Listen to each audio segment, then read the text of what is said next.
Good morning. Hi, how are you? Oh, Baruch Hashem, I'm fine. How are you? Very well, thank you. Good, Good. good. Yeah. Ah, ah. This is not here. Uh, Oh, Was she was yeah, planning on coming, right? yeah. I saw her last night. She said she was coming. Oh, hmm. Maybe we'll give it a minute or so, see if Okay, doke. Esther's on. Okay. I was looking up, there's in the next part in verse 17, it lists who are going to be the leaders to help the Jewish people inherit the land. 34:17. Wait, where Yeah, are we? yeah, Okay, 34:17. okay.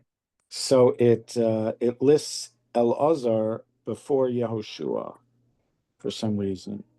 Huh. First of all, it's interesting that it lists Elazar at all, but also that it lists him before Yehoshua. It just seemed interesting to me. Here she comes. I was going to send her a text, find out what's going on. My God, I'm late. Good morning, y'all. Good morning. I had Good to morning. stop to talk to Paula. I was here on time. All right, fine.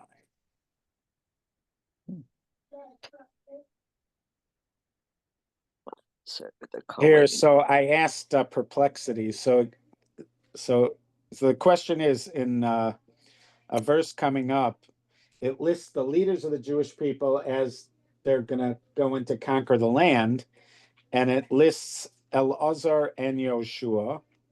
Elazar being the high priest, Yoshua being, you know, the the leader.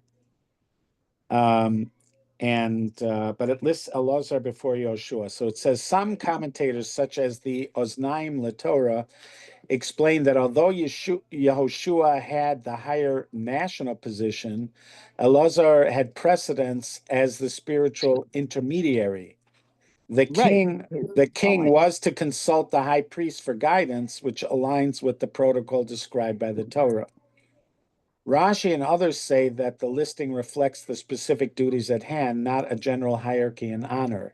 In all matters requiring priestly functions, the Kohen Gadol takes precedence, and thus he is listed first when it matters. And this is going to be using the Urim Vitumim when they're going to divide up the land.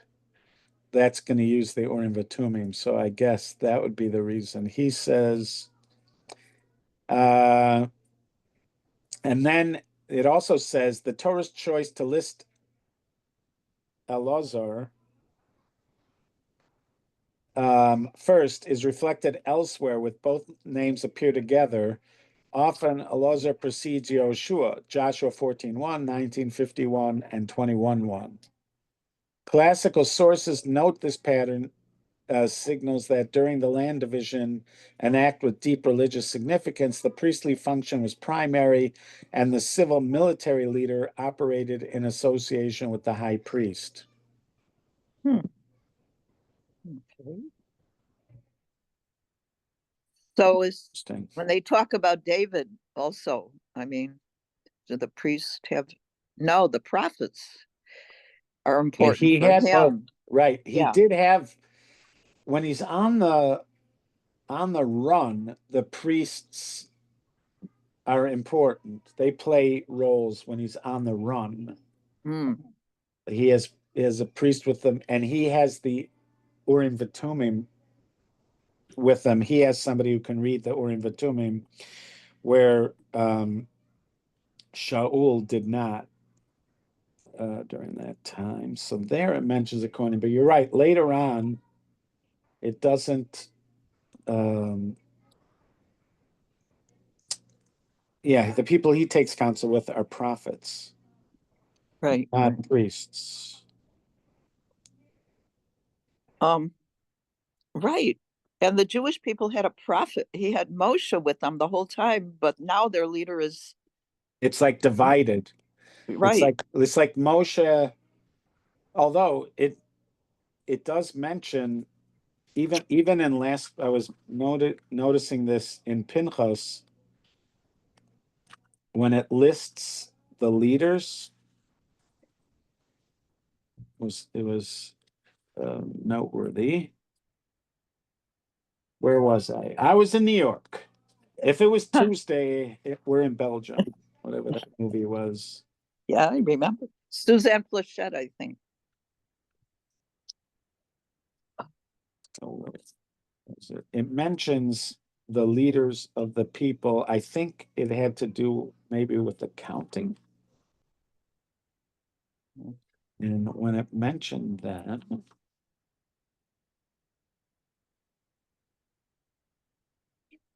I will just say it if I don't find it. Okay. But Could be anyone. these are the leaders before. It also Ah. mentions that he appoints in this parsha in Pinchas that he appoints Yoshua, but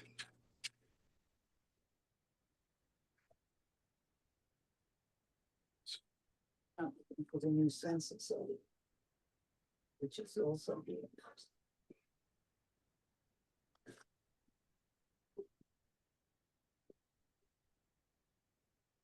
Yeah, and yeah. So, anyways, in one of these verses, it lists the leaders as Moshe, Aaron, and Miriam.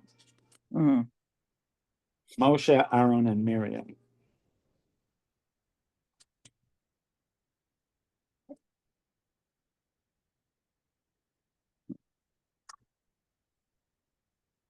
Can have music.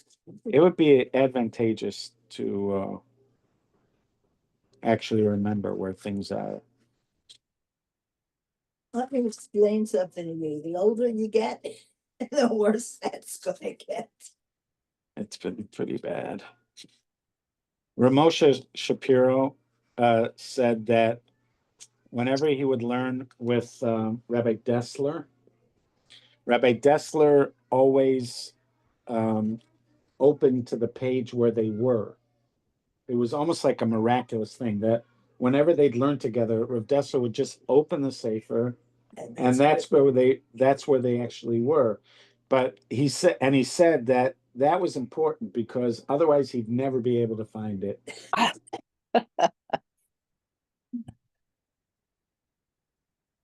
well, this is related, but I just came in Yeah. in 32, 20. I can't see it. 28. Concerning Gad and Reuben, Yeah. it says concerning them, Moshe commanded Elazar the Kohen, Joshua the son of Nun, and the heads of the fathers of the tribe. So So that was there the order. Yoshua's is first. No, Elazar. Oh, Elazar was first there? Yep. Oh, okay. Oh, nice. Hmm. Yeah, nice. Yeah. And that would 32. also, you could say, again, the dividing up of the land, etc., is going to require the Kohen Gadol. All right. Anyways, so we're in 34.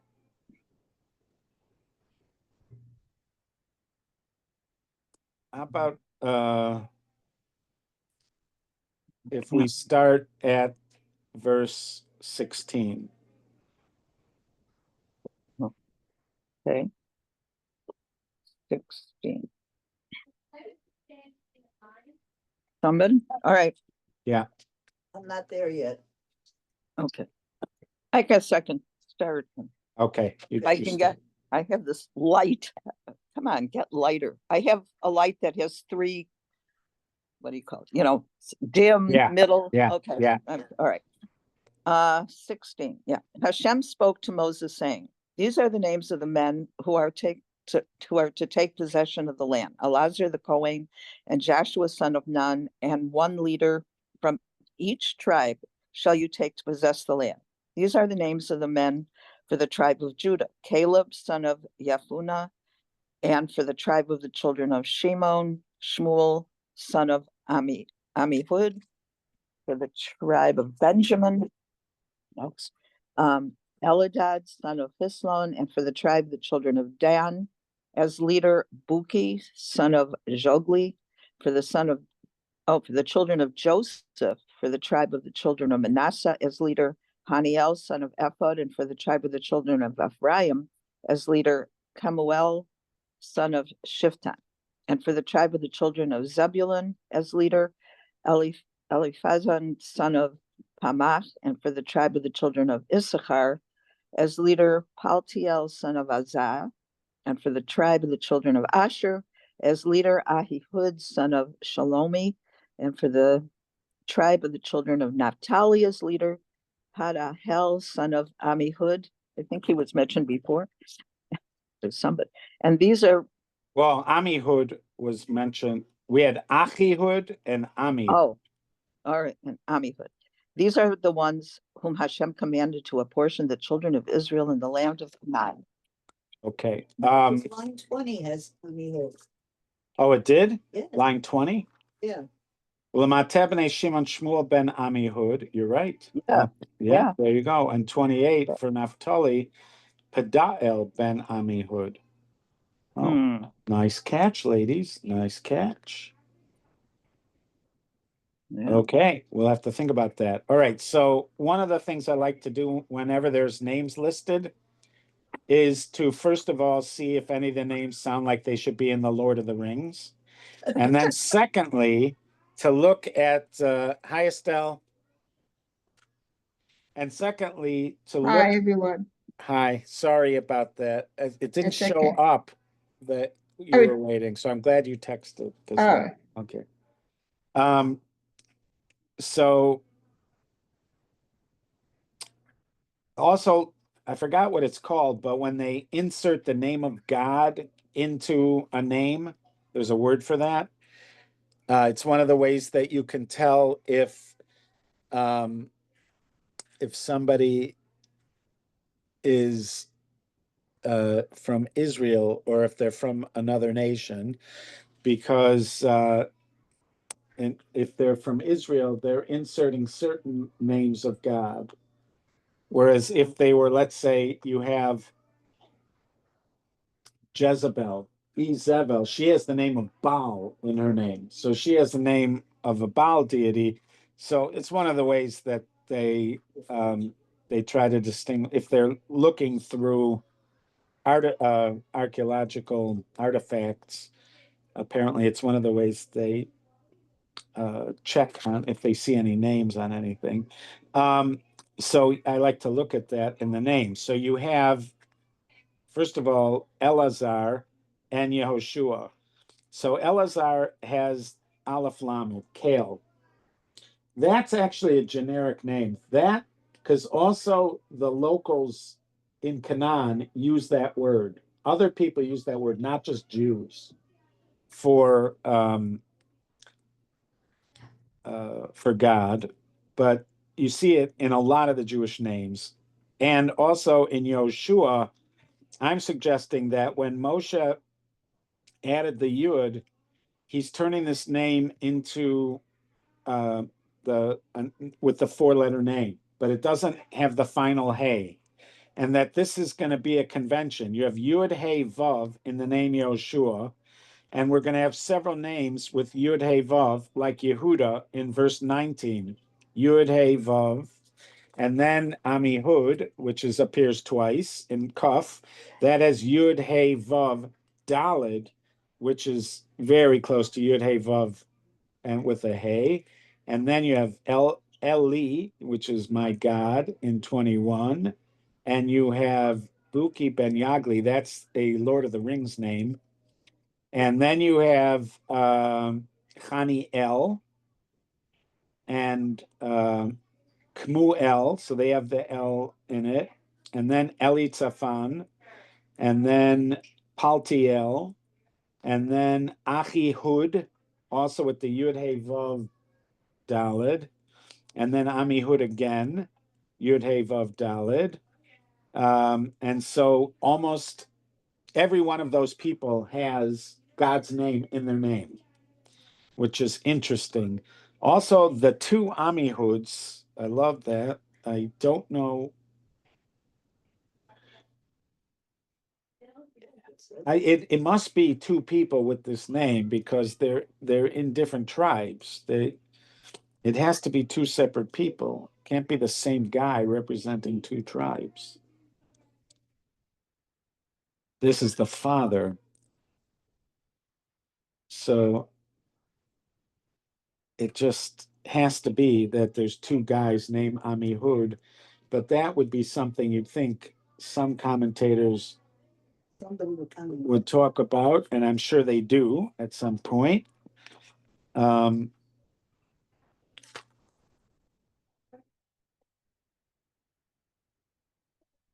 So the leadership that's going to be involved in the going forward, these are going to be the people leading the Jewish people into the land.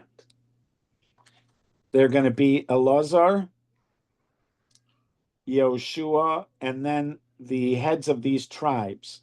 When you look at these tribes, there's one leader from Manasseh, one leader from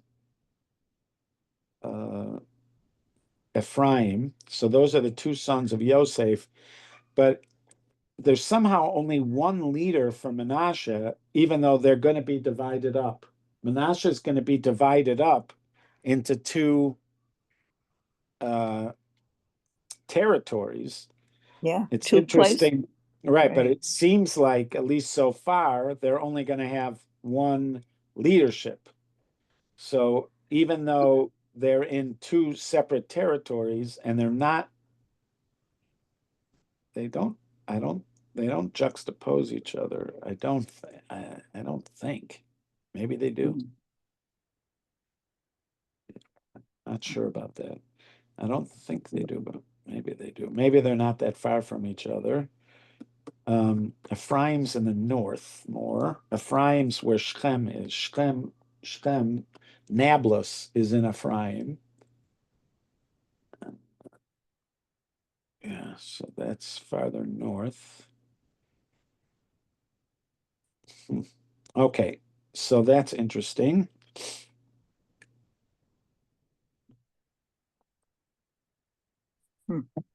Also,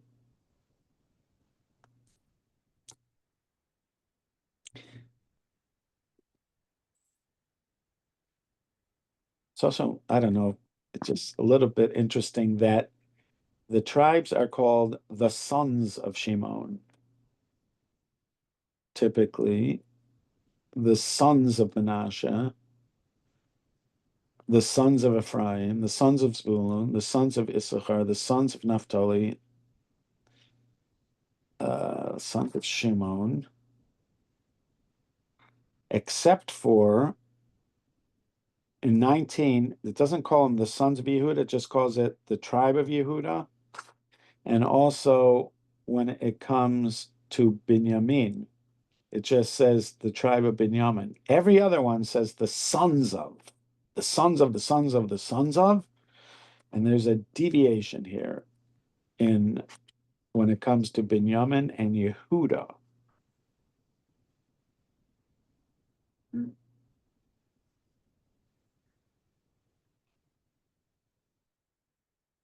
is interesting.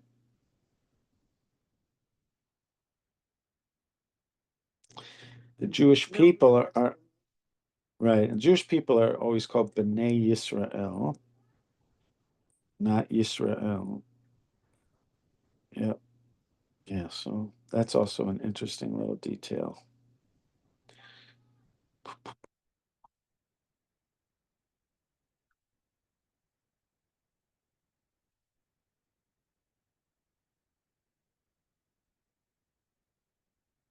All right. It also makes it seem like that there's like national leadership and then there's tribal leadership. If this is listed in a hierarchy, then Yoshua is going to be, and Yoshua and Elazar are going to be the leaders over the entire nation.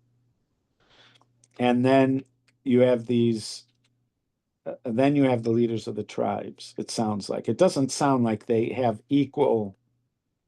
I mean, it's not going to play out that way, that they have equal responsibility, that they're somehow represent like some kind of a board and they all have say. It's gonna, especially in Parshas Pinchas, it was clear that Moshe was anointing or giving smicha to Yoshua to be the leader of the whole people. And that's a couple times in the Torah where it's going to make that clear. So that's what you have to assume. There's a national leadership and a tribal leadership. So even though when the tribes actually take possession of the land, it's not always going to be clear that there is a national leader. They have people we identify as judges. And they seem to occupy some position over all the tribes when they're judges, but it's not always clear that that is the case. Like sometimes it'll sound like in the book of Judges, like a particular judge is acting as a leader of the entire people and that he's using an army from the whole people. And then if you look carefully, it's really just a couple tribes. And so exactly how that worked politically during the 480 years or so before King David, it's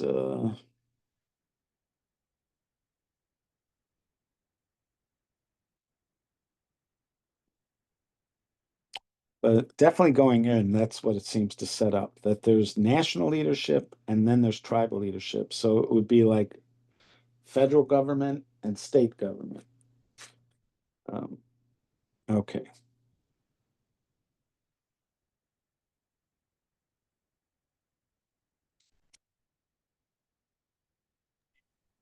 All right, let's look at But you're do you have something? asking why for Judah and Benjamin, it's the tribal, and for the others, it's The sons. sons of. Right. Do you have a thought on that? No, I thought something, but it couldn't be. I was thinking that Caleb, son of Yefunne, I was thinking about their father might have not died in the desert, so they had to Oh, mention, I see. but I don't know. That could be the reason. No, but then what do you do with Binyamin? Then Right. you'd have to have a different reason for Binyamin. Yeah, yeah.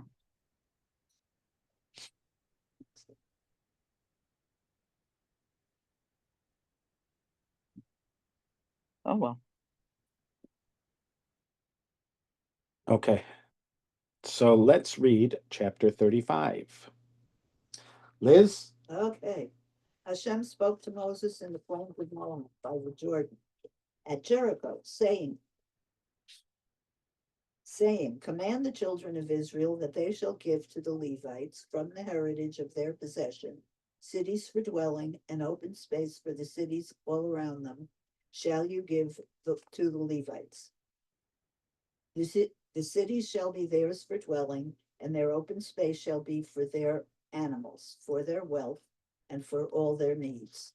The open spaces of the cities that you shall give to the Levites, from the wall of the city outward, 1,000 cubits all around. You shall measure from outside the city on the eastern side 2,000 cubits, on the southern side 2,000 cubits, on the western side 2,000 cubits, and on the northern side 2,000 cubits, with the city in the middle. This shall be for them the open spaces of the cities. Keep on going. Cities that you shall give to the Levites, the 6 cities of refuge that you shall provide for a killer to flee there. And in addition to that, I have questions on that. And in addition to them, you shall give 42 cities. All the cities that you shall give to the Levites, 48 cities, them and their open spaces.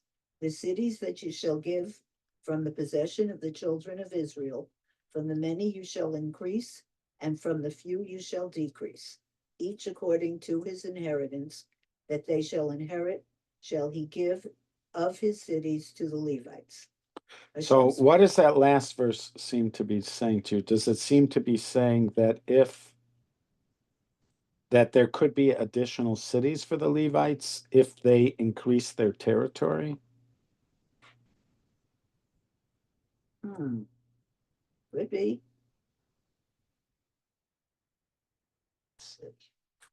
One of the questions we had from before was, are these cities under the general jurisdiction of the tribe, or are they independent?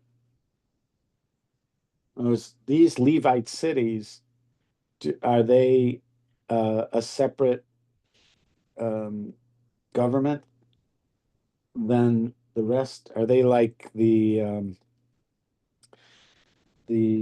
uh, Indian reservations in the United States that are considered an independent entity? So, like the Navajo Nation, which is in New Mexico, it's not under New Mexico's jurisdiction. It's under Navajo. It's under Navajo. Yeah. So, would that also be the case with these Levite cities? Are they independent jurisdictions, or are they under the control of the tribe? Seems like that in that last verse,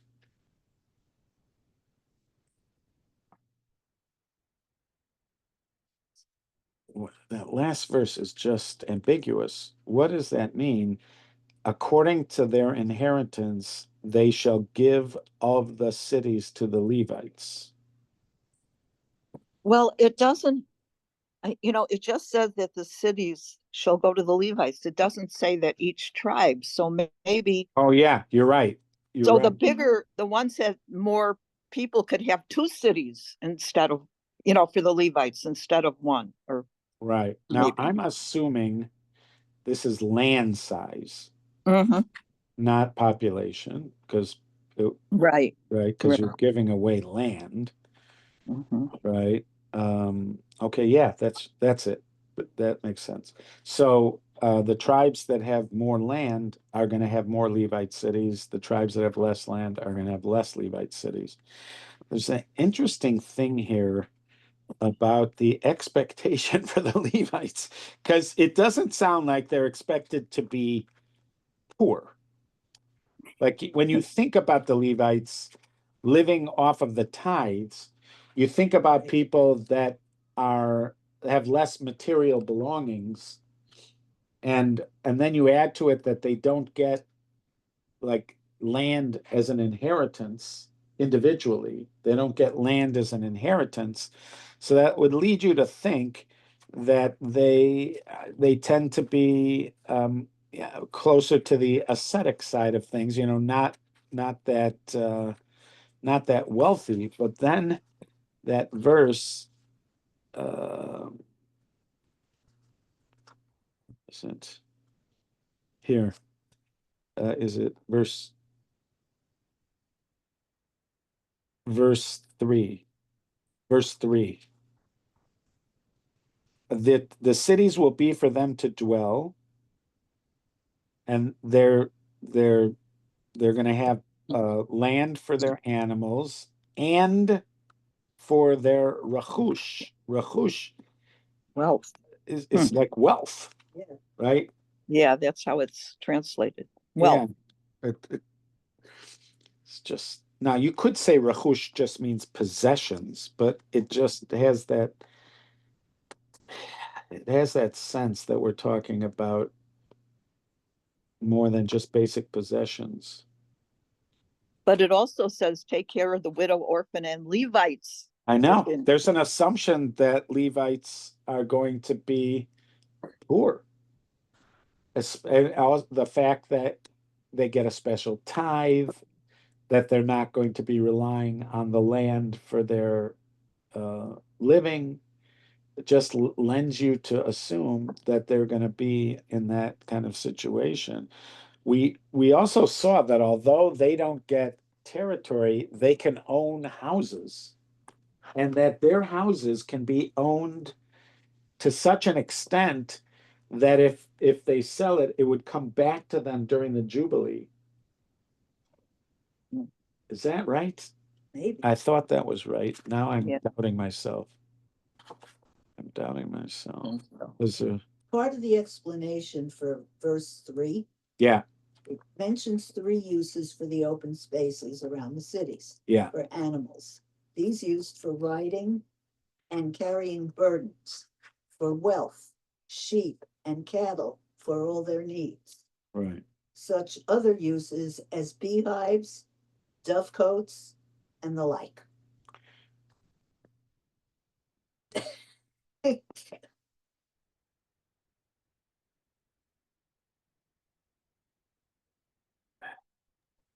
Yeah. Yeah, so that was another source of wealth.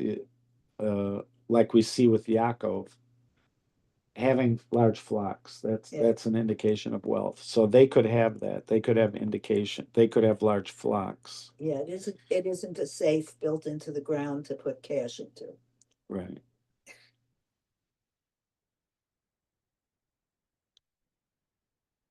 So Do they eat their animals that are there? I mean, if they have sheep, or do they only get their food from the people? I never saw any restriction that they can't eat their own.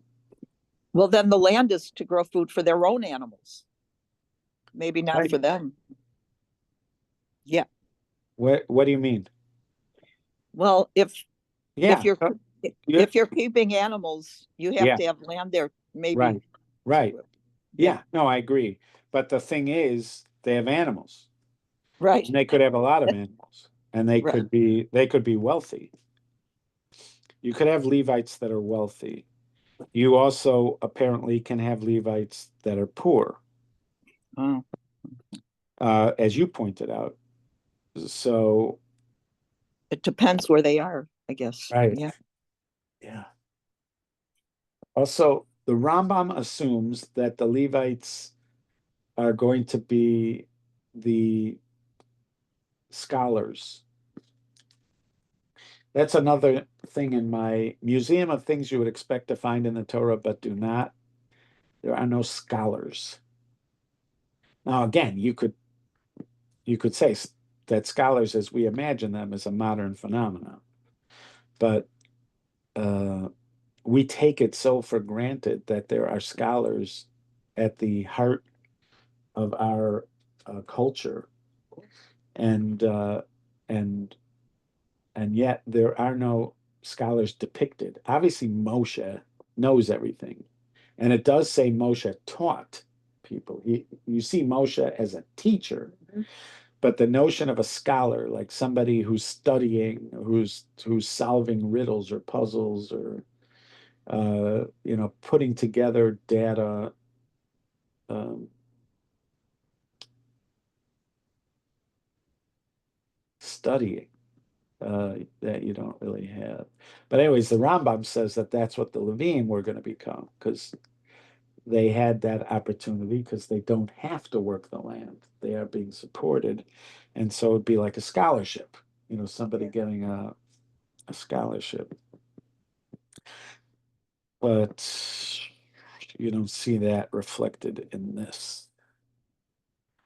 This is just Well, is about there this secret knowledge that is known? They kind of mention it, like the builders of the temple have, like Betzalel, that kind like of the thing. Salel, exactly. Yeah, that kind of So knowledge. I don't know. you're saying that they have some kind of innate knowledge that they're going to use in teaching, something like that. Yeah, I would think so, because they say that's how it gets, the next generation. That secret knowledge was there and given to the prophets or whatever. I don't know. Now, the original, the when it comes to the Jewish nation, the original prophets were Levites, but then, Oh, but that switches when af after the Jewish people complain about the meat And Moshe says, I can't do this. And God says, I'm going to give you 70 people. Oh, yeah. And they're going to take some of your prophecy and they're going to help lead. Right. So Yeah, there, that it sounds like they're seems not different. just Yeah. Levites. Yeah, they're Mm. not just Levites. Mm. Also, over there, we were wondering why they need to be prophets to help him. It sounds like his problem is just managing the people. Why do they have to be prophets? Why do they have to have some of his prophecy? So, um, so I was thinking at the time that the reason they need to have some of his prophecy is because he is not necessarily always leading according to um, outside indicators. In other words, he's not his leadership decisions oftentimes involve the fact that he sees underneath what is on the surface, that he's seeing what's actually going on a deep level, and that requires prophecy. So that's why they would need that, because they'd have to understand, what are you seeing? They'd have to ask him, like, you want to do this? What are you seeing that we're not seeing? So they would need to be prophets to get that. That's what I was thinking. I don't know if that's Yeah, they right. have to have a general knowledge of how the world is working for them Right, to lead. right. So, yeah, all right. So, and then the the cities of refuge, there are going to be 6 designated cities of refuge, but then it seems like all the 48, the 42, and those 6 are also going to be cities of refuge. It said that earlier. We saw that earlier, I think, when the whole Reuven, that whole thing, when this was mentioned earlier, I think in Matos it was mentioned. Review the explanation, says the names of the 3 of the 6 cities of refuge are given in Deuteronomy, and the other 3 are listed in Joshua. Okay. Yeah, and that's why they say Moshe separated 3, Right. and Joshua's gonna do the other 3.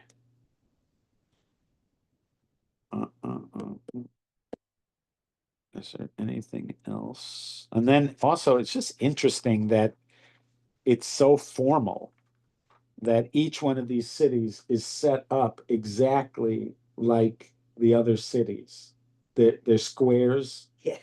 and they have such an amount of, right. And it sounds like if you're saying how big the space is, you're assuming that's going to be enough for whoever lives there. Right. So once that, let's say, the outside space that's available for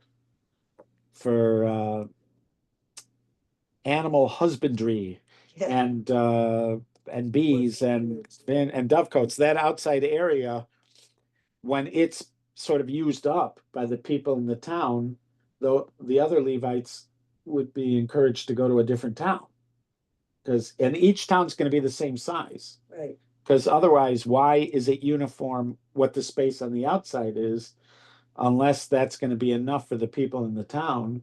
And so it makes it seem like each one of these towns is going to have the same amount of people in it, or at least max out at the same size. And this is zoning laws. Just the way it's said, and you shall give to the Levites. Doesn't it sound like they might have had independent jurisdiction in those towns?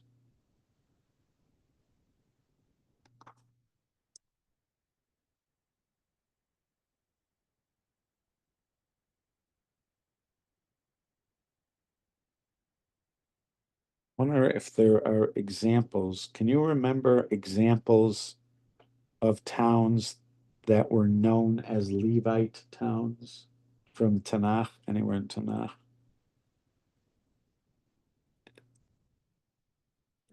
Are there towns?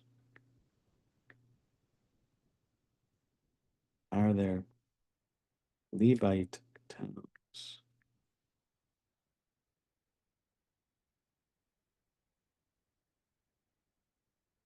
Which are named in Tanakh? Well, I guess the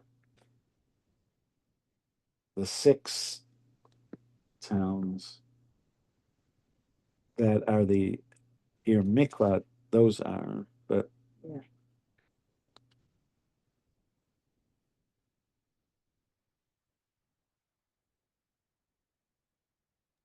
oh, it does say it. These towns are explicitly named throughout the books of Numbers, Joshua, and 1 Chronicles in several detailed lists.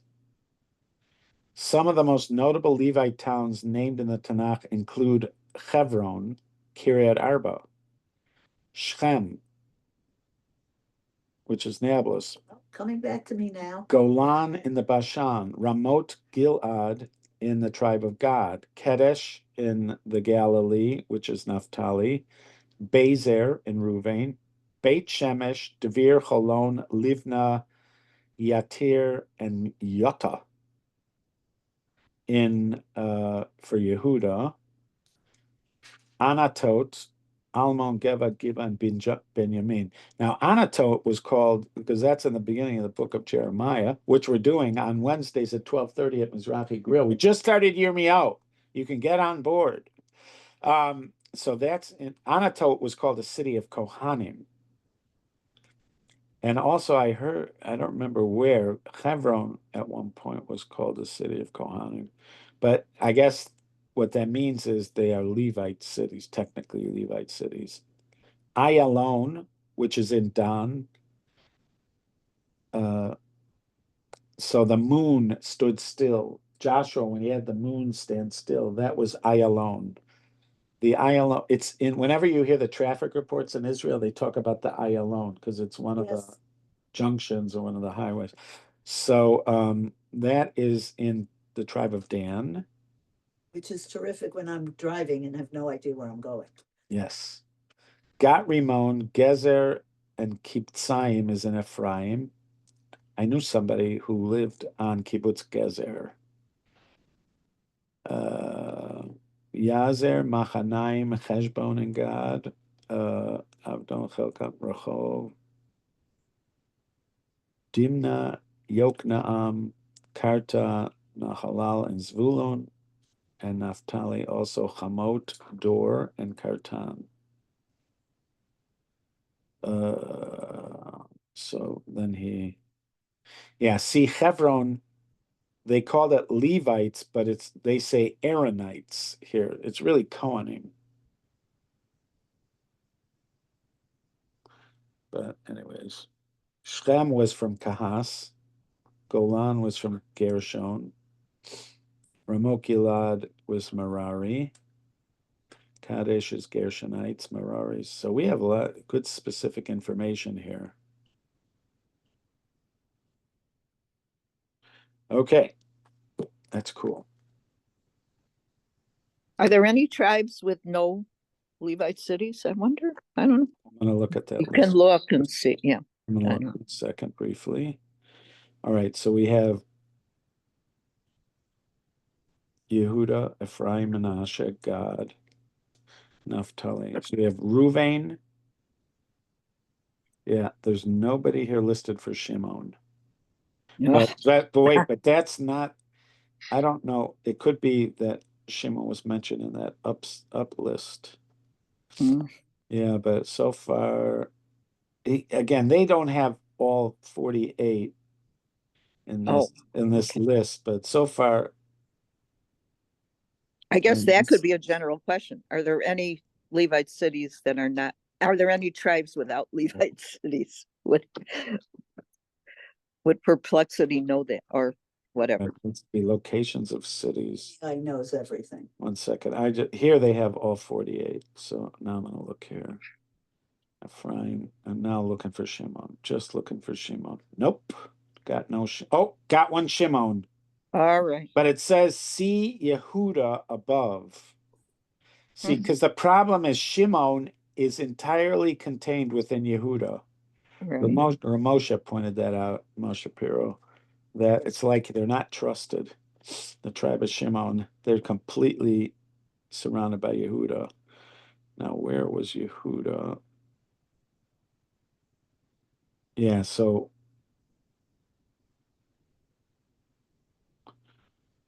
I guess some of these towns that are called in Yehuda might actually be in Shimon. I don't know. It just says Shimon, see Judah above. So I'm assuming that some of the towns that are associated with Yehuda are really in Shimon.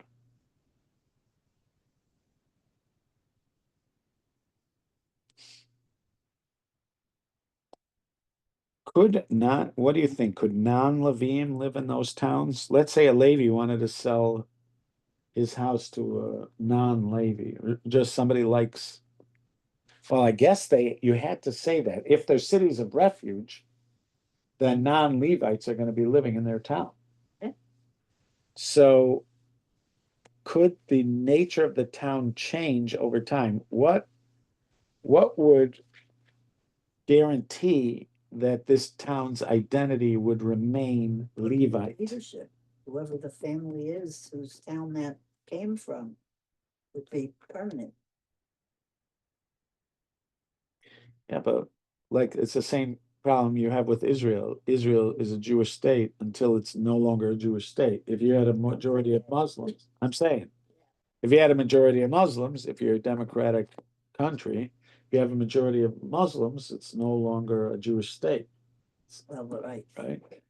So how would you keep it a Levite state unless you didn't let anybody but Levites live there? But that's not going to be the case because these are cities of refuge. So there's going to be people from other tribes living there.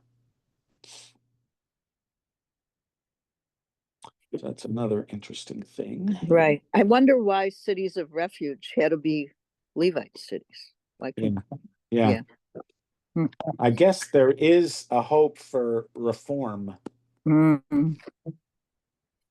even though it's accidental Right. when these people go there, but could be that the assumption is that they're going to places that have a more spiritual grounding.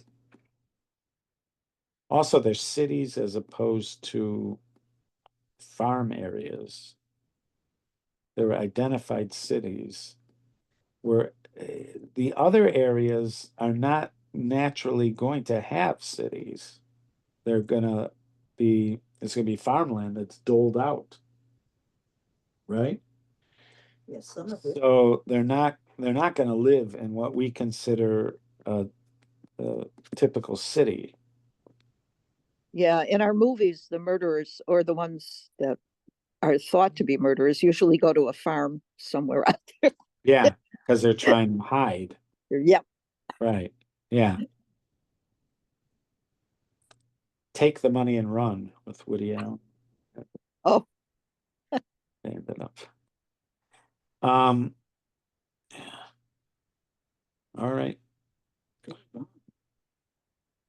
There are more cities of refuge. Unless they're the same cities. Now you go on the site. No, there's 3 and 3. There's gonna Yeah. be 6. Yeah. But when we read further, then there's 3 cities on the side of the Jordan. Right. 3 on one side and then 3 on the other side. Right. Right. These 6 cities be a refuge. It's the same refuge. Yeah. Cities of refuge. Oh, for anyone who kills a person. Right. So that means it's going to be from all the tribes, not just. Oh, Estelle had to leave. She's Okay. there. Goodbye, Okay. Estelle, if you're still there. Goodbye. Okay. Yeah. I see Estelle. I see her. Oh. I see Estelle. Bye-bye. take care. Have a good Shabbos. Yeah. Yep. Mm, mm, mm. All right, so our questions about these towns include what was under whose jurisdiction are they? And how do they remain Levite towns? How do they ensure that they remain Levite towns? Mm. Okay.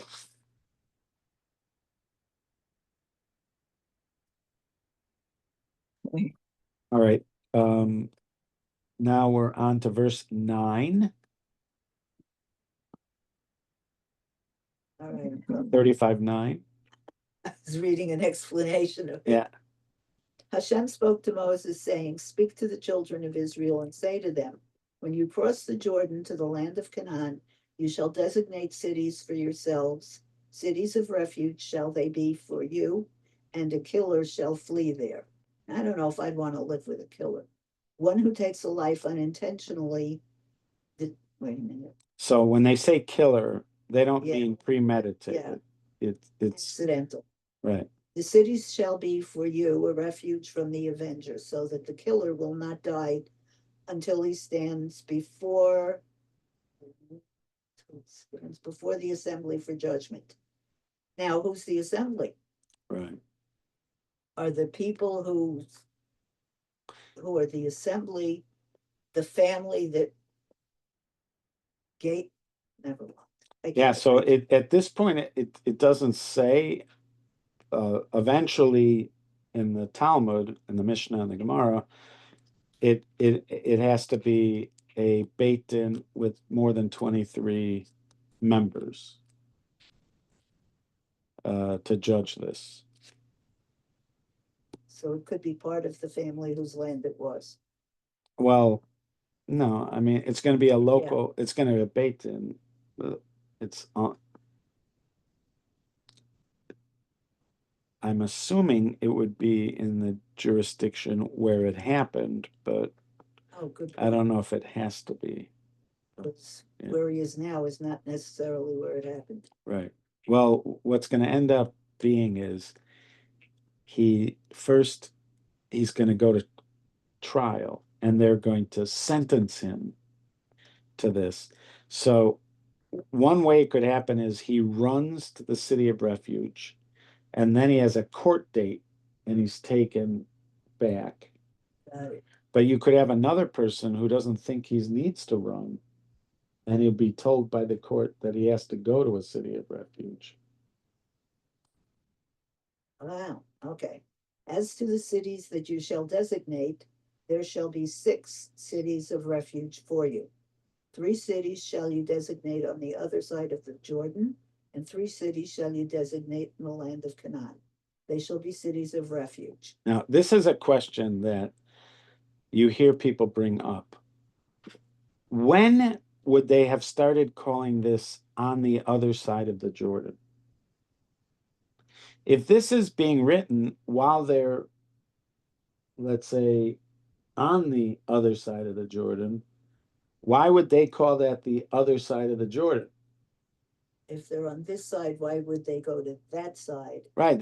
Let's say the other side of the Jordan, Transjordan, the other side of the Jordan is where Jordan is, the country of Jordan. Unless they're in Jordan and they're talking about Canaan. But they're not, because you see here, it says from the other side of the Jordan and 3 in the land of Canaan. See in 14? There's 3 cities you should give them. So right. This also at the beginning of Devarim, it's going to start like that. Where are they sitting? They're sitting on the others. We said it here, didn't we say it here? That they were camped. Yeah, we said it in verse 15 of 34. Right. Yeah. When did they just? Right. When is it? Why is it being called the other side of the Jordan if that's where they are? The other side of the Jordan should be in Israel. Right. It's funny language. Yep. Yeah. Okay. Go ahead. Shall be citizens. For the children of Israel and the proselyte and resident among them shall these 6 cities be a refuge for anyone who kills a person unintentionally to flee there. If he had struck him with an iron implement and he died, he is a killer. The killer shall surely be put to death. Or if with a hand-sized stone by which one could die, did he strike him and he died, he is a killer. The killer shall surely be put to death. Or if he struck him with a hand-sized wood implement by which one could die and he died, he is a killer. No guns here. The killer shall surely be put to death. The avenger of the blood, he shall put the killer to death. When he encounters him, he shall put him to death. If he pushed him out of hatred or hurled upon him from ambush and he died, or in an enmity struck him with his hand and he died, the assailant shall surely be put to death. He is a killer. The avenger of the blood shall put the killer to death when he encounters him. But if with suddenness, without enmity, did he push him, or he hurled any implement upon him without ambush, or with any stone through which one could die, without having seen and caused it to fall upon him, and he died, but he was not his enemy and did not seek his harm, then the assembly shall judge between the assailant and the avenger of the blood, according to these laws. The assembly shall rescue the killer from the hand of the avenger of the blood, and the assembly shall return him to his city of refuge, where he had fled. He shall dwell in it until the death of the Kohen Gadol, whom one had anointed with, this is getting more confusing, anointed with sacred oil. But if the killer will ever leave the border of his city of refuge to which he had fled, and the avenger of the blood shall find him outside of the border of his city of refuge, and the avenger of the blood will kill the killer, he has no blood guilt, for he must dwell in his city of refuge until the death of the Kohen Gadol. And after the death of the Kohen Gadol, the killer shall return to the land of his possession. These shall be for you a decree of justice for your generations. In all your dwelling places, whoever smites a person according to the testimony of witnesses, shall one kill the killer, but a single witness shall not testify against a person regarding death. You shall not accept ransom for the life of a killer who is worthy of death, for he shall surely be put to death. You shall not accept ransom for one who fled to his city of refuge to return to dwell in the land before the death of the Kohen. You shall not bring guilt upon the land in which you are, for the blood will bring guilt upon the land. The land will not have atonement for the blood that was spilled in it, except through the blood of the one who spilled it. You shall not contaminate the land in which you dwell, in whose midst I rest, for I am Shem, who rests among the children of Israel.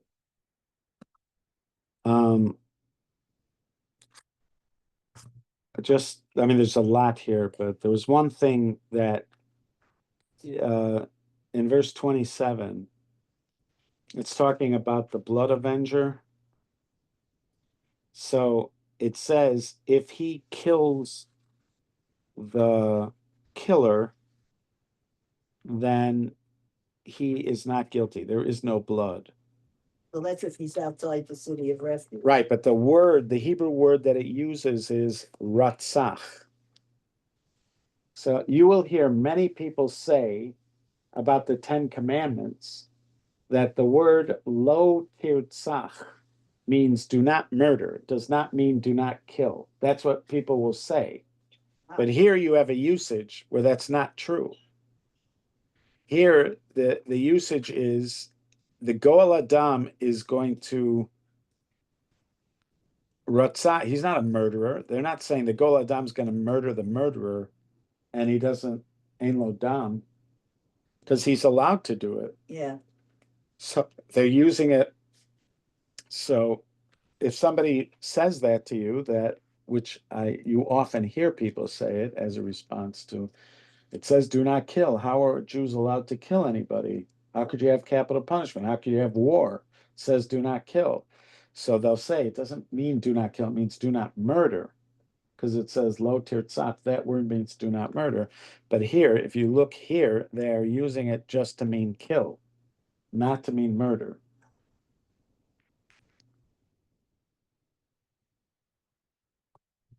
So I'm just mentioning that. Okay, we will come back to this next week. I look forward to it. Yes, You guys. What verse? All right. Be well. thank you. Rabbi, we Yeah. have a full complement of Rambam next week, maybe? Yeah. Monday to When's the Thursday. last time that? I don't know. Wow, all week. Yeah, Unless I'll try to do something. try to All have right. another. Oh, you can't have a wedding. Oh, Till the that's 3 true. weeks. Ah, Can't yeah, have a that's true. wedding. All right, okay. All right. Okay, Liz, be I'll well. talk to you. Are, Yes, ma'am. are you planning to go maybe to? No, for lunch, Oh. no. I have shopping to do. Okay. Thank you, Rabbi. All right, Bye-bye. be well. Have